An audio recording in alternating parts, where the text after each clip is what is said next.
الله أكبر الله أكبر الله أكبر الله أكبر أشهد أن لا إله إلا الله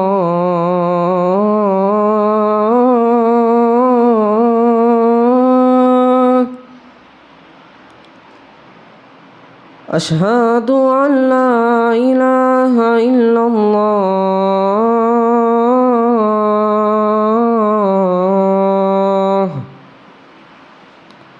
أشهد أن محمدًا رسول الله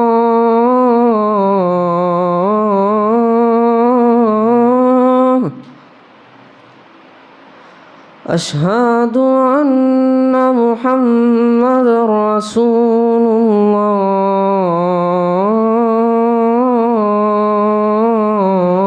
الله حي على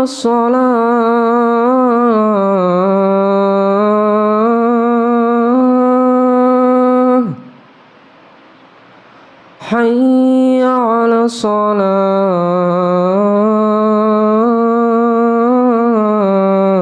الصلاة حي على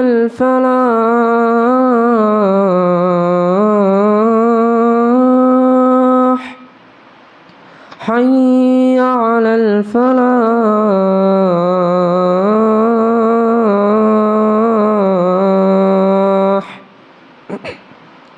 الله أكبر الله أكبر لا إله إلا الله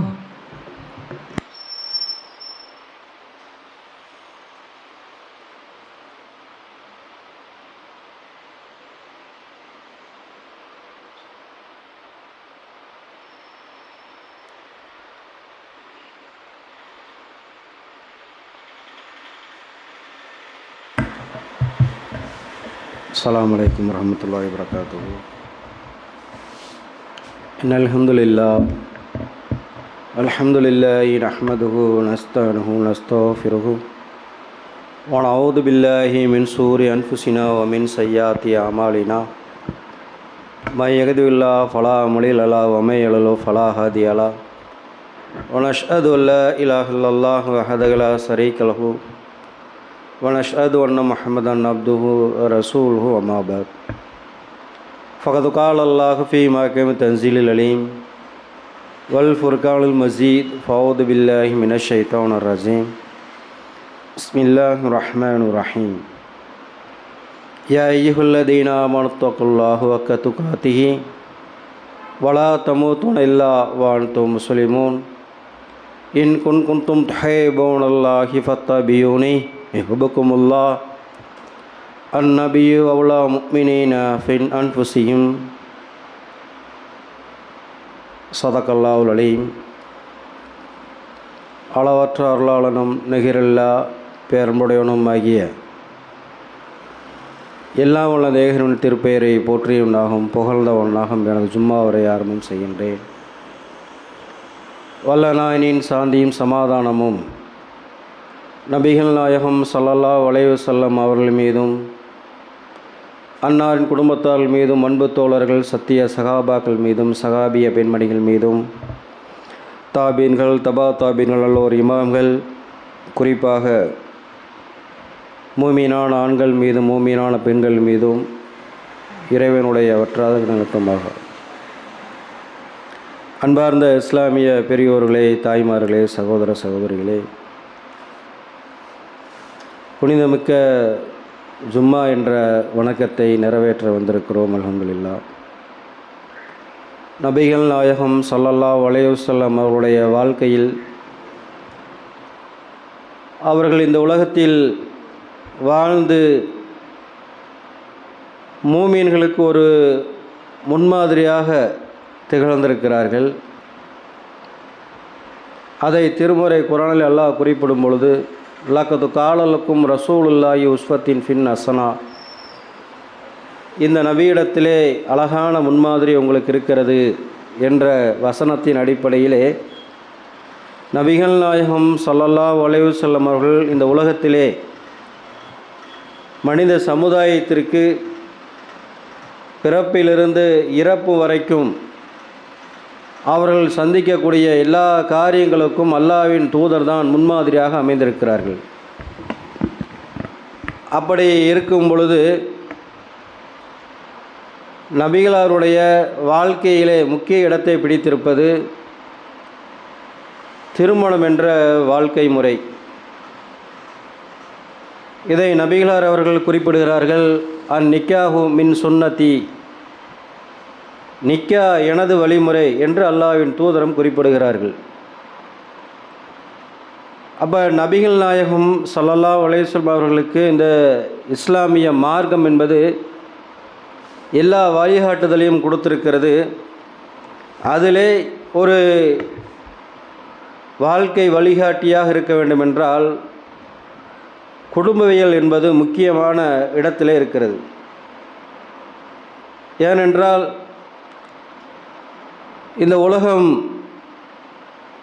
மனித சமுதாயத்திற்கென்று படைக்கப்பட்டிருக்கிறது. இந்த மனித சமுதாயம் பல்கி பெறுவதற்கும் குடும்பம் என்பது ஒன்று முக்கியமாக தேவை. ஆணும் பெண்ணும் இணைந்தால்தான் அந்த சங்கதிகளை பெருகக்கூடிய அவருடைய வாழ்க்கையிலே நடைபெறக்கூடிய இன்ப துன்பங்கள் அனைத்திற்கும் குடும்பம் என்ற அந்த பேசிக் தான் மெயினாக இருக்கிறது. அப்போ இந்த விஷயத்தில்தான் இஸ்லாமிய மார்க்கம் என்பது துவக்கத்திலிருந்தே, இது ஒரு மெயினான தலைப்பு, முக்கியமான தலைப்பு. இந்த ஜும்மாவுக்குள்ள அந்த தலைப்பு பத்தாது. தலைப்பு என்ன? குடும்பவியல், விட்டு கொடுத்தல், நபிகளாருடைய பண்புகள் என்ற தலைப்பு. இந்த தலைப்பை பொறுத்த மாத்திரத்தில் துவக்கத்தில் நம்ம பேசக்கூடிய விஷயங்களை தான், அடிப்படை மட்டும்தான் பேச முடியும். நபிகள் நாயகம் ஸல்லல்லாஹு அலைஹி வஸல்லம் அவர்கள் முதல் துவக்கத்தில் ஒருவர் திருமணம் ஆவதற்கு துவக்கத்திலேயே சில வசனங்களை நபிகளார் குறிப்பிடுகிறார்கள். அந்த வசனத்தில் எல்லாம் 3 அத்தியாயங்களை குறிப்பிடுவாங்க. 3லுமே இறைவனை பயந்து கொண்டு அந்த திருமணத்தை நடத்தி வைப்பாங்க. அதில் இறைவனை பயந்து கொள்ள சொல்லித்தான் அந்த வசனங்கள் முழுமையாக குறிப்பிடுகிறது. அதில் வெவ்வேறு இடங்கள் அல்லாஹ் குறிப்பிடும் பொழுது திருமணத்துடைய ஒப்பந்தத்தை பற்றியும் அல்லாஹ் சொல்கிறான். ஒரு இடத்துல மீசாஹு கலீலா, கடுமையான உடன்படிக்கை மத்தியில் தான் உங்கள் மத்தியிலே அவர்கள் கொடுக்கப்பட்டிருக்கிறார்கள். கடுமையான உடன்படிக்கை என்றால் ஆணையை பற்றி பேசக்கூடிய வசனம். உங்களிடத்தில் பெண் கொடுக்கப்பட்டிருக்கிறார் என்றால் கடுமையான ஒப்பந்தத்தோடு உடன்படிக்கையோடு தான் உங்களிடத்தில் ஒப்படைக்கப்பட்டிருக்கிறார் என்று குறிப்பிடப்படுகிறது. அதே போன்று நபிகள் நாயகம் ஸல்லல்லாஹு அலைஹி வஸல்லம் சொல்கிறார்கள், உங்களிடத்திலே பெண்கள் அமானிதமாக கொடுக்கப்பட்டிருக்கிறார். நாளை மறுமை நாளிலே அவர்கள் சம்பந்தமாக உங்களிடத்திலே விசாரிக்கப்படும் என்று நபிகளார் குறிப்பிடுகிறார்கள். பெண்கள் சம்பந்தமாக இது எங்கே சொல்லக்கூடிய விஷயம் என்றால், இறுதி பேருரையில் பேசுகிறாங்க அல்லாஹ்வின் தூதர். அத்தனை விஷயங்களையும் சொல்கிறார்கள். இந்த மார்க்கத்தினுடைய சட்டவிட்டங்களை எல்லாம் சொல்கிறார்கள். நீங்கள் இந்த உலகத்தில் எந்த அளவுக்கு பேணுதலாக இருக்க வேண்டும் என்பது விஷயங்களை எல்லாம் சொல்கிறார்கள். அப்படி இருக்கக்கூடிய சூழ்நிலையில் இந்த விஷயத்தையும் சேர்க்குறாங்க. மக்களை நீங்கள் பயந்து கொள்ளுங்கள், பெண்கள் விஷயத்திலே நாளை மறுமை நாளிலே அது சம்பந்தமாக விசாரிக்கப்படுவீர்கள். அவர்களிடத்தில் இருக்கக்கூடிய உரிமைகளை பற்றியும் பேணுதலை பற்றியும் குறிப்பிடுகிறார்கள். நீங்கள் அவர்களிடத்திலே அருவருக்கத்தக்க செயல்களை காண்பதை வரவும் அவர்களிடத்தில் நீங்கள் வரம்பு மீறிவிட வேண்டாம். உங்களுடைய மனைவிமார்களிடத்திலே அருவருக்கத்தக்க செயல்கள் இருந்தால் மட்டும்தான் நீங்கள் வரம்பு மீற வேண்டும். வரம்பு மீறுதல்னால் என்ன? அடிப்பது, கண்டிப்பது, அவர்களை தொல்லை கொடுக்கக்கூடிய விஷயங்கள் எதில் இருக்க வேண்டும் என்றால், அவர்கள் வரம்பு மீறுறாங்க அப்படின்னா, வரம்பு மீறக்கூடிய விஷயங்களை நாம் எப்படி எடுத்துக்கொள்கிறோம் என்றால், ஒரு கணவன் மனைவிக்குள்ளே சண்டை வந்ததென்றால் அவங்க நம்மளை ஒரு வார்த்தை மீறி பேசிட்டாங்க அப்படின்னா, என்னைவே நீ மீறி பேசிட்டியா என்று அந்த இடத்துல உங்களுடைய கைவரிசையை காட்டிடக்கூடாது. அதுக்கு இந்த நபிகளாருடைய பொன்மொழி ஆதாரம் கிடையாது. நம்மளில் பெரும்பான்மையான மக்கள் அப்படி தான் நினச்சிட்ருக்கிறாங்க. எப்படின்னா, பெண்கள் என்றாலே ஆண்களுக்கு அடங்கி போகணும், ஆண்கள் என்றாலே அவர்கள் நிர்வாகம் செய்யக்கூடியவர்கள் என்ற வசனத்தை வச்சுக்கிட்டு நம்ம தானே நிர்வாகம் செய்கிறோம், நம்ம தானே குடும்ப தலைவனாக இருக்கிறோம், அப்போ நமக்கு எல்லா அதிகாரம் இருக்கிறது என்று இவர்களாகவே தங்களுக்குள்ளே முடிவு செய்து கொண்டு என்ன செய்கிறாங்க அப்படின்னா, பெண்களுக்கு அவர்களுக்கு கொடுக்கக்கூடிய உரிமைகளை, சுதந்திரத்தை பறிக்கக்கூடிய எத்தனையோ கணவன்மார்களை நாம் பார்க்கிறோம். அப்போ நபிகளார் அவர்கள் அப்படி சொல்லலை. அவர்கள் வரம்பு மீறுறாங்க அப்படின்னா, கணவனுக்கு செய்ய வேண்டிய கடமைகள் என்று இருக்கிறது. கடமைன்னா என்ன கடமைங்க? எதை கடமையாக நம்ம விளங்கி வச்சுருக்கிறோம்? சோறாக்குவது, குழம்பு வைப்பது, நமக்கு டீ வச்சு கொடுப்பது, நம்மளுக்கு பராமரிப்பது, நம்மளுடைய குழந்தைகளை பராமரிப்பது, நம்மளுடைய குடும்பத்தை பார்த்து கொள்வது, இதுதான் அவங்களுக்கு கடமை நினச்சிட்ருக்குறோம். கிடையாது. இஸ்லாம் சொல்லக்கூடிய கடமை என்ன தெரியுங்களா? இல்லற வாழ்க்கை மட்டும்தான் கடமை என்று சொல்கிறது. தெளிவாக விளங்கிக் கொள்ள வேண்டும். ஒரு கணவன் மனைவிக்கு எடுக்கக்கூடிய உரிமை என்னவென்றால், அவர்கள் இவருக்கென்று செய்ய வேண்டிய கடமை என்னவென்றால், இவர் அழைத்தால் அதற்கு உடன்பட வேண்டும். எந்த அளவுக்கு நபிகளார் சொல்கிறார் என்றால், நீங்கள் சமைத்து கொண்டிருக்கிறீர்கள், சமைத்து கொண்டிருக்கக்கூடிய நிலையிலே உங்களுடைய கணவன் அழைத்தால் அந்த அழைப்புக்கு நீங்கள் ஏற்றுக்கொள்ளுங்கள். இதுதான் ஒரு மனைவி செய்ய வேண்டிய கடமை. வேற எந்த கடமையும் கிடையாது. நம்ம நினைக்கிற கடமையெல்லாம் கிடையாது. அதெல்லாம் என்னங்க? உபரியானது, உபரியா செய்யக்கூடியது. நம்மளுடைய குழந்தைகளுக்கு நமக்கு செய்ய வேண்டிய பணிவிடைகள் எல்லாம் அவர்கள் செய்ய வேண்டிய கட்டாயம் கிடையாது. அதை விளங்கணும். ஏன் நம்மளுடைய ஆதிக்கங்கள் எல்லாம் அதிகரிக்கின்றது? அங்கே அவர்களிடத்தில் நம்ம ஆதிக்கம் செய்வதற்குண்டான காரணங்கள் என்ன? குடும்பத்தை நிர்வாகம் செய்யக்கூடிய தன்மை அல்லாஹ் ஆண்களிடத்தில் கொடுத்துருக்கிறான்னா, அதுக்கும் என்ன விளக்கம் என்றால், நபிகளாருடைய வாழ்க்கையில் போய் பார்க்கணும். நபிகளார் அவர்கள் தங்களுடைய வாழ்க்கையில் இருந்த மனைவிமார்களிடத்தில் நடந்த அந்த முறைகளை பற்றி பார்க்க வேண்டும். அற்புதமான வாழ்க்கை. நபிகளாருடைய வாழ்க்கை மனித சமுதாய மொத்தத்திற்கும் முன்மாதிரியாக இருக்கிறது. மனைவிமார்களிடத்தில் நடந்த அந்த எளிமையான தன்மை, பொறுமை, நிதானங்கள், நபிகளாருடைய வாழ்க்கையில் அப்பேற்பட்ட தன்மைகளை பார்க்க முடியும். அந்த மனைவிமார்கள் அத்தனை பேர்த்தை வைத்து அவர்கள் குடும்பம் நடத்தினாங்க அப்படின்னா, அந்த அளவுக்கு அவங்களிடத்துல பொறுமை இருந்துச்சு, நிதானம் இருந்தது. அவர்களை எந்த அளவுக்கு அவர்களோடு பிணைந்திருந்தார்கள் என்றால், மனைவிமார்கள் எங்கேயெல்லாம் அவர்களுடைய கோபத்தை காட்டுகிறார்களோ அந்த நேரத்திலெல்லாம் அல்லாஹ்வின் தூதருடைய தன்மை என்பது ரொம்ப பொறுமையாக, சாந்தம் குணமுடையவர்களாக இருந்திருக்கிறார்கள். ஒரு முறை இதையெல்லாம் பார்த்துட்டு தான் கடைசியாக நம்ம இறுதி முடிவுக்கு வரணும். நபிகளார் ஸல்லல்லாஹு அலைஹி வஸல்லம் அவங்களுடைய மனைவிமார்கள் என்பவர்கள் 11 அல்லது 13 2 அறிவிப்புகள் இருக்கிறது. அப்படி இருக்கும் பொழுது நபிகளாருடைய வாழ்க்கையில் எப்படி இருக்கும் அப்படின்னா, நபிகளார் ஒவ்வொரு வீட்டிலையும் ஒவ்வொரு நாட்களை ஒதுக்குவார்கள். இந்த நாள் இந்த மனைவிமாரோடு நான் அவங்களுடைய வீட்டில் இருப்பேன் என்று முடிவு செய்து இருப்பார்கள். அப்படி இருக்கும் பொழுது ஆயிஷா அவர்களுடைய வீட்டில் நபிகளார் அவர்கள் இருக்கிறார்கள். இன்னொரு மனைவியிடத்திலிருந்து உணவு கொடுத்து விடப்படுகிறது. உணவு கொடுத்து விடுறாங்க. அதை ஆயிஷா அவர்கள் பார்க்கிறார்கள். ஒரு வேலையால் தான் கொண்டு வர்றாங்க. இதை கொண்டு வந்து கொடுத்த உடனே ஆயிஷா அவர்கள் அந்த உணவை பாத்திரத்தோடு சேர்ந்து உடைக்கிறாங்க. கோபம் தாங்க முடியல.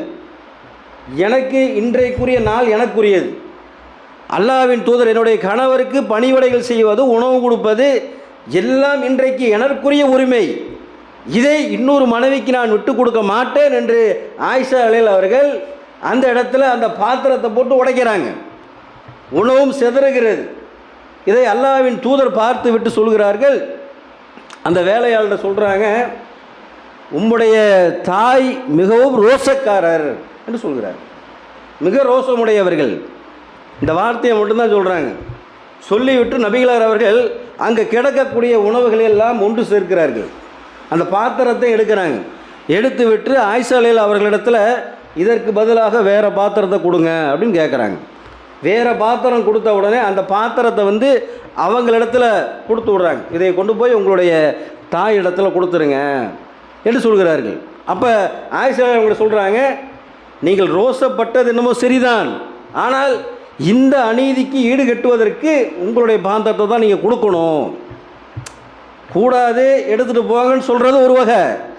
அந்த இடத்துல கோபத்தில் பாத்திரத்தை உடைக்கிறோம் அப்படின்னா, உணவை சேதப்படுத்துகிறோம் அப்படின்னா, அது உங்களுக்கு அந்த உரிமை கிடையாது என்று அந்த இடத்துல நபிகளார் அவர்கள் நீதமான ஒரு தீர்ப்பை சொல்கிறாங்க. அப்போ இந்த இடத்துல நம்ம சிந்திச்சு பார்க்கணும். நபிகளார் ஸல்லல்லாஹு அலைஹி வஸல்லம் அவர்களுக்கு எனக்கு இருக்கக்கூடிய அதிகாரம், எனக்கு இருக்கக்கூடிய பவரு, நீ இப்படி செய்யலாமா என்று தன்னுடைய மனைவியை கண்டிக்கலை, அடிக்கலை, திட்டலை, எதுவும் பண்ணலை. அவர்களுடைய உரிமை என்று சொல்கிறார்கள், ரோசக்காரர் என்று சொல்கிறார்கள். அப்போ நம்ம சிந்திச்சு பார்க்கணும், நபிகளார் ஸல்லல்லாஹு அலைஹி வஸல்லம் அவர்களுடைய வாழ்க்கையில் இந்த மாதிரியான நிகழ்வுகள்லாம் நடந்திருக்கு. நம்ம வாழ்க்கையில் இது மாதிரியான நிகழ்வு நடக்குதுன்னா, நம்ம நடக்கும்போது நம்முடைய பண்புகள் எப்படி இருக்க வேண்டும், தன்மைகள் எப்படி இருக்க வேண்டும். குறிப்பாக குர்ஆன் ஹதீஸை விளங்கியிருக்கக்கூடிய ஏகத்துவவாதிகளிடத்தில் ஹதீஸில் நம்ம படிக்கிறோம், அதை கேட்கிறோம். தங்களுடைய வாழ்க்கையில் இது மாதிரியான நிகழ்வு நடக்காமல் இருக்குமா? நடக்கத்தான் செய்யுது. ஏன் அப்படின்னு கேட்டால், இங்கேயும் கூட இது மாதிரியான பெண்கள் மத்தியில் குலா கொடுக்கக்கூடிய விஷயங்கள், ஆண்கள் தலா கூடக்கூடிய விஷயங்கள்லாம் இங்கேயும் நடக்கத்தான் செய்கிறது. ஏன் இப்படி நடக்குது? நபிகளாருடைய அந்த அழகான வாழ்க்கை முறைகளை இவர்கள் உள்வாங்கவில்லை.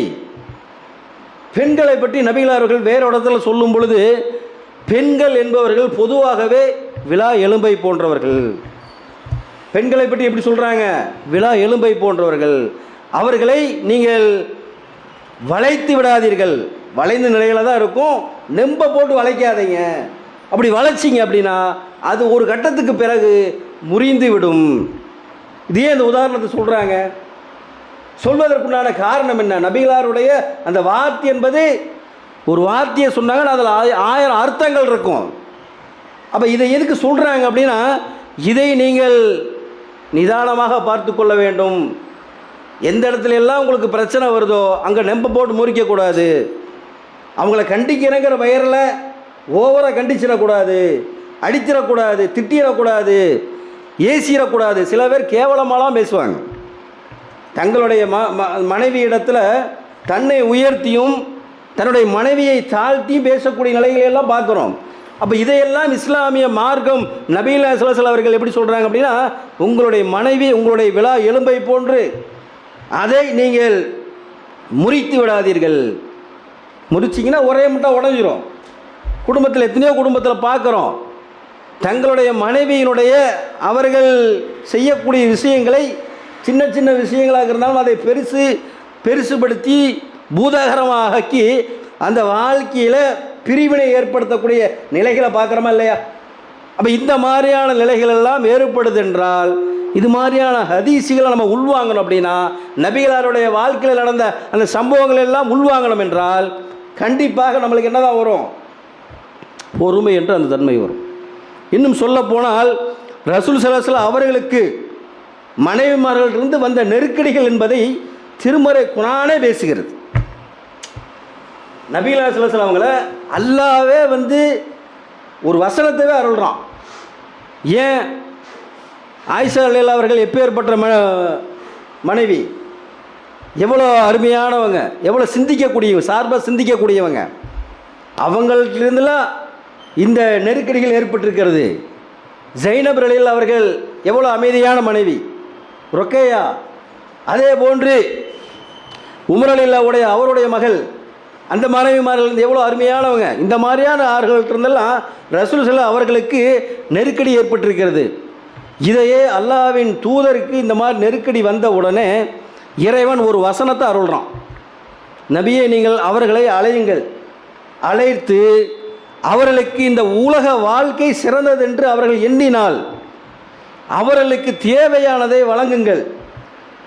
அவங்கள்ட்ட சொல்லுங்க, உங்களுக்கு என்ன தேவையோ அதை நான் செஞ்சு வைக்கிறேன், நீங்கள் இந்த உலகத்தை நிம்மதியாக வாழுங்கள், என்னை விட்டு விடுங்கள்.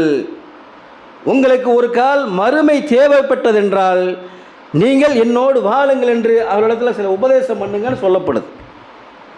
இது 33வது அத்தியாயத்தில் 28லிருந்து 29 வரைக்கும். இதை ஆயிஷா அலில் அவங்கள்ட்ட தான் முதல்ல நபிகளார் துவக்கிறாங்க. ஆயிஷா அலில் அவங்கள கூப்பிட்றாங்க, இந்த வருமா அல்லாஹ் இந்த மாதிரி ஒரு வசனத்தை அருள் இருக்கிறான், இது சம்பந்தமாக உன்னுடைய பதில் என்ன? நீ இந்த உலகத்தை விரும்புகிறது உண்மையாக இருந்தால் உனக்கு தேவையானதை நான் செஞ்சு கொடுக்குறேன், நீ நன்றாக இரு, உனக்கும் எனக்கும் எந்த சம்பந்தம் இல்லை என்பதை முடித்து கொள்கிறோம் என்று சொன்ன உடனே ஆயிஷா அலைஹா அவர்கள் என்ன சொல்கிறாங்க தெரியுங்களா? இதை என்ன சொல்கிறாங்க அப்படின்னா, நீ அவசரப்பட்டு ஒரு முடிவு எடுத்துறாத, நீ உன்னுடைய தாய் தந்தையர்களை போய் கேளு, அவங்கள்ட்ட ஆலோசனை பண்ணினதற்கு பிறகு பின்பு என்னட்ட அவனுடைய விருப்பத்தை தெரிவியே என்று சொன்ன உடனே ஆயிஷா அலைஹா அவர்கள், இதற்கெல்லாம் போய் எங்கள் அத்தா அம்மாட்டையெல்லாம் கேட்கணுங்கிறதெல்லாம் இல்லைங்க, இதுக்கு நானே முடிவெடுப்பேன். என்னை நீங்கள் குழா கொடுக்க சொல்கிறீங்க, அதற்கு நான் முன் வரல. ஏனென்றால் இது மறுமைக்காக வேண்டி நான் வாழ்கிறேன். இந்த உலகத்தில் மறுமையாக மையமாக வைத்து தான் வாழுகிறேன். எனக்கு அல்லாஹ்வின் தூதர் போதும் மறுமை போதும் ஆகினால் இதற்கு நான் முன்மாதிரியாக இருக்க மாட்டேன் என்று சொல்லிவிட்டு ஆயிஷா அலைஹா அவங்க சொல்கிறாங்க, இதை வேறு மனைவிமார்கள் யார் இடத்துல போய் சொல்லிடாதீங்க, நான் தெரிவித்த இந்த கருத்தை வேறு இடத்துல சொல்ல வேணான்னு சொல்லும் பொழுது நபிகளார் சொல்கிறார்கள், அல்லாஹ் என்னை மென்மையாகவும் நேர்மையுடையவனாகவும் அனுப்பியிருக்கிறான். ஆக எனக்கு எந்த வசனத்தை அருளப்பட்டதோ அதை நான் சொல்லத்தான் தீருவேன், பிறர்கிட்டையும் சொல்லி இதனுடைய கருத்துக்களை கேட்கத்தான் செய்வேன் என்று நபிகளார் அவர்கள் இந்த மனைவியினுடைய ஒப்புதலோடு இவர்கள் எப்படி சொன்னார்களோ அதே போன்று மற்ற மனைவிமார்களும் இந்த உலகத்தை சார்ந்து கிடையாது, மறுமையை சார்ந்து தான் நாங்கள் வாழ்கிறோம் என்று சொல்லிவிட்டு இந்த விஷயத்தை இதோடு முடிச்சிடுறாங்க. அப்படின்னா அப்போ நபிகளார் ஸல்லல்லாஹு அலைஹி அவர்களுக்கு இந்த மனைவிமார்கள் மூலியமாக நெருக்கடிகள் ஏற்பட்டிருக்கிறதா இல்லையா? அல்லாஹ்வின் தூதருக்கே நெருக்கடி ஏற்பட்டிருக்கிறது என்றால் நாம் எம்மாத்தரம். அப்போ நம்மளுடைய வாழ்க்கையில் நம்மளுடைய மனைவிகள் அது மாதிரியான நெருக்கடிகள் கொடுத்தார்கள் என்றால் நாம் எந்த அளவுக்கு அந்த விஷயத்திலிருந்து எதிர்கொள்ள வேண்டும், அவர்களை எந்த அளவுக்கு நாம் கண்ணியப்படுத்த வேண்டும். தங்களுடைய வாழ்க்கையில் கணவன்மார்களாக இருக்கக்கூடியவர்கள் சம்பார்த்தனை அதோடு சேர்ந்து அந்த குடும்பத்திற்கு தேவையான உணவுகள் ஏற்பாடு செய்வதோடு சேர்ந்து தங்களுடைய சங்கதிகளை பெருக்குவது, உருவாக்குவது, அவருடைய வாழ்க்கைக்கு தேவையான கல்விகளை கொடுப்பது, இதெல்லாம் யாரிடத்தில் இருக்கிறது? யோசிச்சு பாருங்க. ஒரு கணவன் காலையில் சென்றுட்டு போயிட்டார் அப்படின்னா தொழிலுக்கு போகிறார், பின்பு எப்போ வருவார்? மத்தியானம் உணவுக்கு வருவார், அதற்கு பின்பு இரவு வருவார். இது உள்நாட்டில் இருக்கக்கூடியவர்களுடைய நிலைமை, ஊரில் இருக்கக்கூடியவர்கள் நிலைமை. இதே வெளியூரில் போய் தங்கி வேலை பார்க்குறாரு, வெளி மாநிலங்கள் போகிறாரு, வெளிநாடுகளுக்கு போகிறார். அப்போ அந்த குடும்பத்துடைய நிலை என்னங்க? யார் அந்த குடும்பத்தை கவனிக்கிறாங்க? குழந்தைகளை வளர்த்துவது யார்? ஆளாக்குவது யார்? அதற்குண்டான உண்மைத்தன்மைகளை சொல்லிக் கொடுப்பது யார்? மனைவிமார்கள் தான். அப்போ அவர்களிடத்தில் பெரிய ஒரு பொறுப்பை ஒப்படைச்சிருக்கிறோம். அப்போ அவங்கள்ட்டிருந்து வரக்கூடிய பிரச்சனைகளுக்கு, துன்பங்களுக்கு நாம் எந்த அளவுக்கு சகிப்புத்தன்மையோடு வாழ வேண்டும், எல்லா கணவன்மாரும் சிந்திக்கக்கூடிய விஷயம். நபிகளாருடைய சகிப்புத்தன்மையும் உண்மைகளும் நேர்மைகளும் சரியாக இருந்தனால தான் அந்த மனைவிமார்கள் மறுமையை தேர்ந்தெடுத்தார்கள். இந்த உலகத்தில் இந்த உலக தேவை என்று நினைத்திருந்தால் அழகாக தேர்ந்தெடுத்திருக்கலாம். இல்லை, மறுமை தான் வேணும், மறுமைக்காண்டு அந்த உலகத்தில் வாழ்கிறோம் என்ற சிந்தனை இருந்த காரணத்தினால்தான் அவர்கள் இந்த உலகத்தில் என்ன துன்பங்கள் வந்தாலும், ஏனென்றால் அல்லாஹ்வின் தூதருடைய வீட்டில் நிறைய டைம் கேட்டிருப்பீங்க, 3 மாதங்கள் தொடர்ச்சியாக அடுப்பெரியவில்லை. செய்தி பார்த்துருப்பீங்க, புகாரில் வரக்கூடிய செய்தி. இந்த அளவுக்கு சிரமப்பட்டிருக்கிறாங்க, கஷ்டப்பட்டிருக்கிறாங்க, உணவுக்கு திண்டாடி இருக்கிறாங்க. அப்படியாப்பட்ட வீடை விரும்புகிறார்கள் அந்த மனைவி. என்ன காரணம்? நபிகளார் கொடுத்த அன்பு. அதை வர்ணிப்பதற்கு இங்கே நேரம் இல்லை. அந்த அளவுக்கு நபிகளார் கொடுத்த அன்பு, நபிகளார் கொடுத்த மென்மை. ஆயிஷா அவர்கள் சொல்கிறார்கள், நான் மாதவிடாய் காலத்தில் இருப்பேன். அந்த நேரத்திலே அல்லாஹ்வின் தூதருடைய அந்த பழக்க வழக்கங்கள் எப்படி தெரியுங்களா இருக்கும்? நபிகளார் என்னோடு குளிப்பார்கள். நாங்கள் ஒரு பாத்திரத்தில் இருவரும் குளிப்போம். அதே போன்று உணவு உட்கொள்ளும் பொழுது நான் கடித்த அந்த கறி துண்டை அல்லாஹ்வின் தூதர் அதை வாங்கி கடிப்பார்கள். இன்றைக்கி பார்த்தீங்க அப்படின்னா பெரும்பாலும் கிராமங்களில் பார்த்தீங்கன்னா மாதவிடாய் காலத்தில் கணவனோடு அமர்வதற்கு கூட அவர்கள் அனுமதிக்க மாட்டார்கள். அது இந்த நேரத்தில் சொன்னால் பொருத்தமாக இருக்கும். ஏன்னா முஹர்ரம் மாதம், முஹர்ரத்தினுடைய இந்த மாதத்தில் இந்த நாளில் பார்த்தீங்க அப்படின்னா கணவன் மனைவிமார்கள் 10 நாளைக்கு ஒன்று சேரக்கூடாது. முஹர்ரம் மாதத்துலைங்க. ஏன் அப்படின்னா இந்த மாதத்தில் சேரக்கூடாது. ஏன்? இது துக்கத்திற்குரிய மாதம், பீடைக்குரிய மாதம், பீடை கழிக்கக்கூடிய மாதம் அப்படின்னு வச்சுருக்கிறாங்க. இந்த மாதத்தில் கணவன் மனைவி சேரக்கூடாது. அதே போன்று அசைவம் சாப்பிடக்கூடாது. இதையெல்லாம் செஞ்சு வச்சுருக்கிறாங்க. அப்போ இது மாதிரி குழந்தை பிறக்கலை அப்படின்னா குழந்தை பிறக்கக்கூடிய அதற்கு குழந்தை பிறக்கிறதுக்கு என்ன செய்கிறது? அதுக்கு என்ன தீட்டு கழிக்கிறது? கிராமங்களில் பார்த்திங்கன்னா என்ன செஞ்சிட்ருக்கிறாங்க. இது முஹர்ரம் மாதத்தினுடைய இந்த 9, 10 இதை செய்கிறாங்க. அப்போ இஸ்லாமிய மார்க்கத்தில் இதற்கும் ஆயிஷாவில் அவங்க சொல்கிறாங்க, இவர்கள் எந்த மாதத்தை பீட மாதம் என்று நினைக்கிறார்களோ அந்த மாதத்தில் தான் எனக்கு திருமணம் ஆச்சு. அல்லாஹ்வின் தூதர் என்னை திருமணம் முடித்தாங்க. அதே மாதத்தில் தான் நாங்கள் இல்லற வாழ்க்கையில் ஈடுபட்டோம். எப்படி பாருங்க, ஆயிஷாவில் அவங்க அறிவிக்கக்கூடிய செய்தியை பார்க்குறோம். அப்போ நபிகள் ஸல்லல்லாஹு அலைஹி அவர்கள் அவர்களுக்கு கொடுத்த சுதந்திரங்கள், மென்மையான தன்மைகள் நபிகளார் அவர்களுக்கு கொடுத்த காரணத்தினால்தான் அந்த மனைவிமார்கள் மறுமையை தேர்ந்தெடுத்தாங்க. நம்மளுடைய மனைவிமார்களுக்கு நாம் மார்க்க விஷயங்களை போதித்து மார்க்கத்தினுடைய சுதந்திரத்தை கொடுத்தோம் அப்படின்னா இந்த உலகத்தில் அவங்க புரிந்து கொண்டு வாழுவாங்க. அது ஏகத்துவவாதிகளிடத்தில் மிக மிக குறைவு. வெளியில் பேசுவாங்க, வெளியில் பயான் பண்ணுவது, வெளியில் மார்க்கத்தை பற்றி எடுத்து சொல்வது, குர்ஆன் வசனத்தினுடைய நம்பரை சொல்லுவது, ஹதீஸுகளை பற்றியான வர்ணித்து பேசுவது, இதெல்லாம் இருக்கும். குடும்பத்தில் தன்னுடைய மனைவி இடத்துல நபிகளார் அவர்கள் கோபமான நிலையில் எப்படி அவங்களுடைய தொடர்பு இருந்தது, அந்த நேரத்தில் எப்படி தொடர்பு கொண்டாங்க, மனைவிமாரிடத்திலேயோ மென்மையாக பேசினார்கள். இந்த தன்மையெல்லாம் நம்மளுடைய வாழ்க்கையில் முழுமையாக வந்துடுச்சு அப்படின்னா குடும்பவியல் என்பது மிக நன்றாக அமையும், மிக நல்லபடியாக அமையும். அது எது வரைக்கும் கொண்டு போய்விடும்? இறுதி வரைக்கும் கொண்டு போய்விடும். இன்றைக்கி இடையிலே பிரிஞ்சுக்கிறாங்களா இல்லையா? பிரிவதற்குண்டான காரணம் என்னென்ன? புரிதல் தான், மார்க்கத்தை பற்றியான புரிதல். இந்த மார்க்கம் நமக்கு சொல்லிக் கொடுக்கக்கூடிய கட்டளைகள் எல்லாம் பேணாத புரிதல், பேணுதல் கிடையாது. பேணுதல் இல்லாத காரணத்தினால் கணவன் மனைவிக்கு மத்தியில் ஏற்படக்கூடிய சின்ன சின்ன பிரச்சனைகள் எல்லாம் கொண்டு போய் பூதாகரமாக ஆக்கக்கூடிய இடத்துல ஒப்படைச்சிருவாங்க.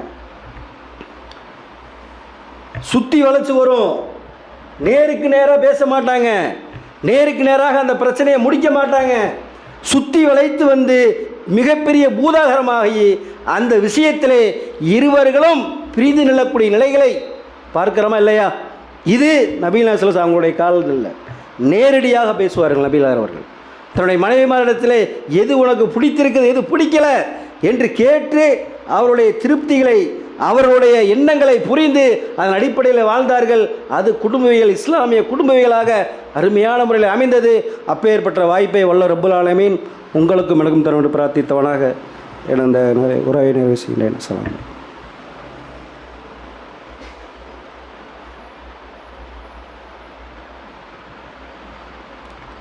அன்புக்கினிய இஸ்லாமிய கொள்கை சார்பர்களே, அதே போன்று தன்னுடைய மனைவியிடத்திலே கணவன்மார் அவர்களுக்கு கொடுக்கக்கூடிய சுதந்திரங்கள் இதையும் இஸ்லாமிய மார்க்கம் பேசுகிறது. நபிகள் நாயகம் ஸல்லல்லாஹு அலைஹி வஸல்லம் அவர்கள் ஒரு முறை பெருநாள் தினத்தன்று, அல்லாஹ்வின் தூதர் பெருநாள் தினம் என்றால் அன்றைய காலகட்டத்தில் எப்படி இருப்பாங்க அப்படின்னா, பெருநாள் முடிந்த உடனே அந்த வில்லு அம்புகளை எல்லாம் ஏய்ந்து விளையாடக்கூடிய அந்த பயிற்சிகள், அந்த விஷயங்கள் எல்லாம் நடக்கும், கிரவுண்டில் நடந்துகிட்ருக்கும். இதை ரசூல் ஸல்லல்லாஹு அலைஹி வஸல்லம் தன்னுடைய ஆயிஷா ரலியல்லாஹு அவங்களிடத்துல நீங்கள் இதை பார்க்குறீங்களா நான் கேட்குறாங்க, பார்க்கணுங்கிறாங்க. ரசூல் ஸல்லல்லாஹு அலைஹி வஸல்லம் அவங்களுடைய தோளில் ஏறி நின்று நபிகளாருடைய அந்த தோளின் மீது தன்னுடைய கன்னத்தை வைத்து அவர்கள் பார்ப்பதற்கு அனுமதிக்கிறார்கள். அதை நன்றாக பாருங்கள் என்று சொல்கிறார்கள். நம்மளுடைய மனைவிமார்களை வெளியில் கூட்டிகிட்டு போவோமா? கூட்டிகிட்டு போனாலும் அவர்களுக்கு அது மாதிரியான சுதந்திரங்களை, அவர்களுக்கு தேவையானதை நாம் செய்து கொடுப்போமா? கிடையவே கிடையாது. ஏன் அப்படின்னா, எனக்கு வேலை இருக்குமா, வேலையே சரியான பிரச்சனை, நான் சம்பாதிக்கணும், உன்னை பார்க்கணும், குழந்தைகளை பார்க்கணும், சொந்த பந்தங்களை பார்க்கணும், சம்பார்த்தனையே சரியாக இருக்குன்னு சொல்லி தன்னுடைய மனைவிக்கு செய்ய வேண்டிய கடமைகள், இதுவெல்லாம் கடமை தான். ஏனென்றால் நம்மளை நம்பி வந்திருக்கிறாங்க அப்படின்னா நாம் தான் அவர்களுக்கு செய்ய வேண்டிய விஷயங்களை செய்ய வேண்டும். அப்போ அல்லாஹ்வின் தூதர் அந்த விஷயத்திலெல்லாம் சரியாக இருந்திருக்கிறாங்க. அவர்களுக்கு செய்ய வேண்டிய கடமைகளை செய்திருக்கிறார்கள். அதே போன்று போரில் போகும் பொழுது தன்னுடைய மனைவியை அழைத்துட்டு போவாங்க. ஒவ்வொரு போருக்கும் ஒவ்வொரு மனைவியை குலுக்கி போடுவாங்க. இந்த டைம் எந்த மனைவி வரணும் அப்படிங்கிறத அல்லாஹ் தான் முடிவு பண்ணுவான். அங்கேயும் சண்டை வந்துடக்கூடாதுல்ல, ஒவ்வொரு ஆளாக மாற்றி மாற்றி கூட்டிகிட்டு போகணும். அப்போ ரசூல் ஸல்லல்லாஹு அலைஹி வஸல்லம் என்ன பண்ணுவாங்க அப்படின்னா, ஒவ்வொரு போர்லையும் ஒவ்வொரு மனைவிமார்களை கூட்டிகிட்டு போவாங்க. ஒரு முறை ஆயிஷா ரலியல்லாஹு அவர்களை கூட்டிகிட்டு போகிறாங்க. கூட்டிகிட்டு போகும்பொழுது அந்த நேரத்தில் ஒரு ஓட்டப்பந்தயம் வைக்கிறாங்க. ஓட்டப்பந்தயம் வைக்கும் பொழுது யார் நம்ம முந்தி எடுத்து கொண்டு செல்கிறோம் என்று பார்க்கலாம் அப்படின்னு போகும்பொழுது ரசூல் ஸல்லல்லாஹு அலைஹி வஸல்லம் அவர்கள் அந்த விஷயத்தில் தோத்துறாங்க. ஏனென்றால் ஆயிஷா ரலியல்லாஹு அவர்கள் உடம்பு இளைத்தவர்களாக ரொம்ப நளினமாக இருப்பாங்க. அப்படி இருக்கும்பொழுது ஆயிஷா ரலியல்லாஹு அவங்க ஜெயிச்சிடுறாங்க. இன்னொரு முறை ஆயிஷா ரலியல்லாஹு அவங்கள கூட்டிகிட்டு போகிறாங்க போரில். அதே மாதிரி நடக்குது. நபிகள் நாயகம் ஸல்லல்லாஹு அலைஹி வஸல்லம் அவர்களுக்கு உடம்பு இழைத்திருது, ஆயிஷா ரலியல்லாஹு அவங்களுக்கு உடம்பு ஓரளவுக்கு போட்டுருது. உடனே நபிகளார் அவர்கள் அந்த ஓட்டப்பந்தயத்தில் ஜெயிச்சிட்றாங்க. அதுக்கு இது சரியாக போச்சுங்கிறாங்க. முந்தைய டைம் நீ ஜெயிச்ச, இந்த டைம் நான் ஜெயிச்சிட்டேன், அதற்கு இது சரியாக போச்சு. எப்படி இந்த மாதிரி யாராவது இருப்பாங்களா?